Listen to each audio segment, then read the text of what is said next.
Ya, tentunya kekecewaan itu dirasakan juga oleh orang tua dan keluarga. Apalagi teman-teman lingkungan Nona bergaul, pasti Nona merasa kecil. Iya. Kenapa dari harapan orang tua itu bahwa Nona harus kembali dengan mendapat gelar dokter. Selanjutnya, setelah Nona pulang, apa yang dilakukan Nona setelah kegagalan itu? Jadi setelah saya pulang lebih banyak saya mengurung diri. Karena itu tadi saya minder. Saya minder mau ketemu teman-teman juga minder karena teman-teman SMA juga pada tahu kalau saya itu sedang ambil kuliah dokter. Jadi saya lebih banyak mengurung diri. Berapa lama mengurung diri? Hampir 2 bulan. Hampir 2 bulan. Dan setelah itu saya mulai untuk memberanikan diri untuk kembali keluar, kembali bergaul, kembali membangun harapan seperti itu. Apa setelah Nona keluar dari kesulitan itu dan mulai beradaptasi dengan lingkungan yang dimana Nona harus berhadapan dengan semua orang, ya. Apa yang Nona lakukan?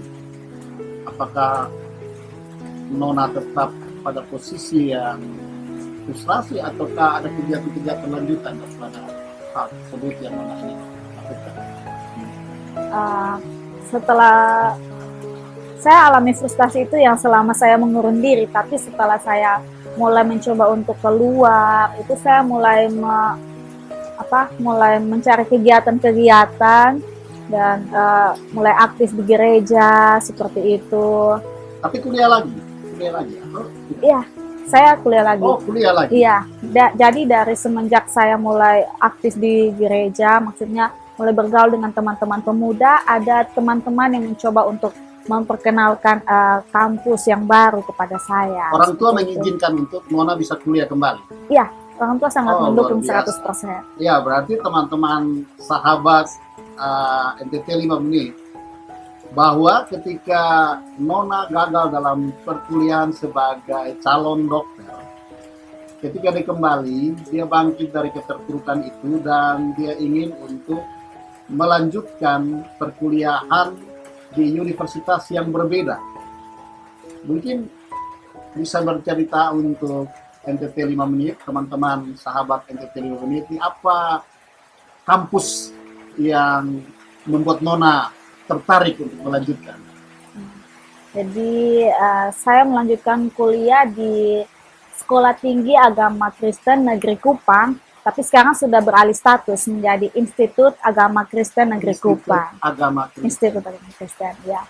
Jadi cerita sedikit pengalaman di kuliah, apa ada kesulitan dari sekolah dokter beralih profesi menjadi calon guru. Ya. Calon guru. Ya. Apa kesulitan yang Nona hadapi saat bertemu relasi teman-teman di kampus? Ada perbedaan? Bagaimana? Apa yang Nona rasakan? Yang saya rasakan itu menurut saya tidak terlalu banyak kesulitan. Ya memang beda saja karena di sana saya belajar tentang kesehatan, di sini saya belajar tentang bagaimana mengajar. Jadi, tapi kalau menurut saya kesulitannya tidak terlalu besar, hanya untuk untuk perkuliahannya itu jelas berbeda karena kalau di sana persaingannya sangat begitu besar, tapi kalau di sini itu tidak terlalu besar. Mulai kuliah tahun berapa di Staken 2016 saya mulai perkuliahan. 2016 berarti sampai tahun ini sudah 4 tahun lebih ya? Iya. Sudah lulus? Sudah. Puji Tuhan saya sudah diwisudakan 18 Desember 2020 kemarin. Berarti barusan kemarin. Baru ya? saja. Waduh, sahabat NTT 5 menit. Ini adalah satu hal yang luar biasa, yang mana kegagalan itu bukan hal yang sudah membuat orang mati atau orang tidak bisa berbuat apa-apa. Dari kesan ini, Nona bisa menceritakan bahwa dia bisa diwisuda dengan biaya orang tua sendiri di satu universitas, dan tanggal 18 Desember kemarin tahun 2020 dia telah diwisuda menjadi sarjana pendidikan. Jurusan apa? Jurusan agama Kristen, Jurusan pendidikan agama agama Kristen. Kristen. Jadi dua-dua pelayanan ya, dari Iya. kedokteran pelayanan gagal, tetapi melayani lagi Melayani untuk lagi Tuhan untuk dengan Tuhan. posisi yang berbeda. Apa yang Nona rasakan ketika bangkit dari keterpurukan? Senang, tentu sangat senang, karena seperti merasa baru habis keluar dari suatu ruangan yang gelap, menemui satu cahaya yang terang sekali, seperti itu. Ya, apa kesan Nona terhadap kisah yang Nona alami? Tentunya setidaknya memberikan motivasi atau harapan baru untuk pemuda-pemuda di NTT, pemuda-pemuda di seluruh Indonesia, bahkan mungkin seluruh dunia yang menyaksikan kisah inspirasi di NTT 5 menit ini. Apa yang bisa Nona kasih agar semua pemuda-pemudi yang ada ini bisa mendapat satu hal yang berguna dalam diri mereka?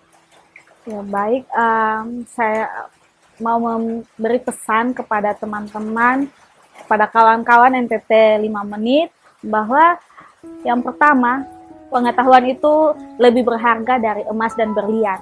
Karena kalau emas dan berlian dapat dicuri, tapi kalau pengetahuan tidak pernah bisa dicuri dari seseorang. Investasi seumur hidup. Investasi seumur hidup. Kalau dibagi pun malahan lebih bertambah, bukannya berkurang.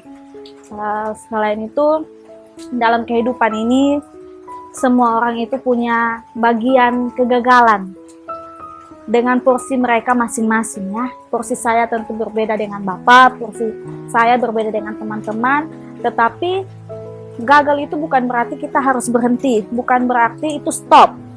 Justru gagal itu adalah langkah awal kita untuk semakin bangkit dan semakin merubah diri kita menjadi pribadi yang lebih baik. Luar biasa. Ya, terima kasih. Saya mendapat satu kata yang baru. Sahabat NTT 5 menit. Memiliki emas, memiliki berlian. Itu orang bisa curi kapan saja, bisa hilang, bisa pergi. Tetapi memiliki ilmu, itu adalah investasi masa depan yang tidak akan pernah habis. Saya merasa bangga terhadap cerita inspirasi ini. Dan kami berharap bahwa kisah yang Nona alami ini menjadi suatu cerita baru.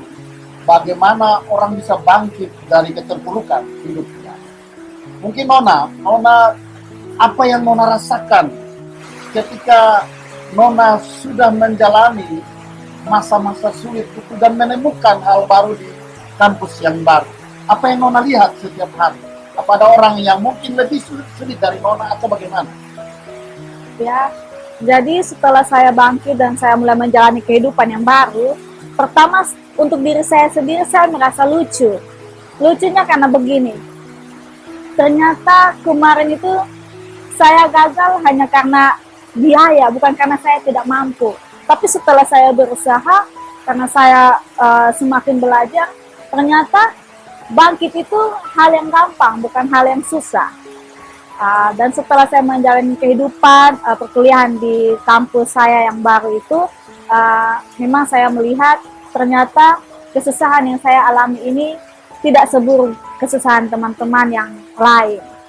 Ada beberapa teman-teman yang saya perhatikan mereka kesusahan dalam membiayai juga pendidikannya, lalu misalnya pergi ke kampus, ada yang masih ditemui berjalan kaki untuk pergi ke kampus. Jadi lokasi kampus kami itu di Naimata, dan biasanya saya pergi ke kampus itu, puji Tuhan, orang tua punya berkat lebih, saya mendapat fasilitas motor, sehingga pada saat saya pergi ke kampus, saya menemui teman-teman yang ada yang jalan kaki, saya coba untuk memboncengi mereka.